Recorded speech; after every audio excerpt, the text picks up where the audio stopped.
AKBP Achirudin seret 3 nama anak calon jenderal polisi usai dipecat. AKBP Achirudin Hasibuan menyampaikan ada anak dan keponakan calon jenderal polisi berpangkat komisaris besar polisi di kasus penganiayaan Ken Admirol.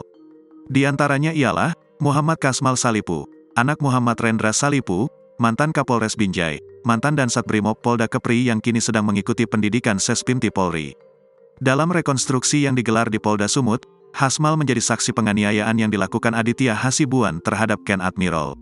Dalam reka adegan, dia orang yang membonceng Aditya Hasibuan saat mendatangi, menganiaya Ken Admirol di SPBU di Jalan Gagak Hitam, Ring Road Medan pada tanggal 21 Desember tahun 2022. Dia juga membantu Aditya saat Aditya menendang spion mobil Mini Cooper Ken di perjalanannya kabur. Kemudian, dia juga ada di lokasi kejadian saat Ken Admirol digebuki Aditya di kediaman AKBP Achirudin Hasibuan. Bahkan, Hasmal sempat meminta agar Ken menyerah saat posisinya dihajar Aditya Hasibuan.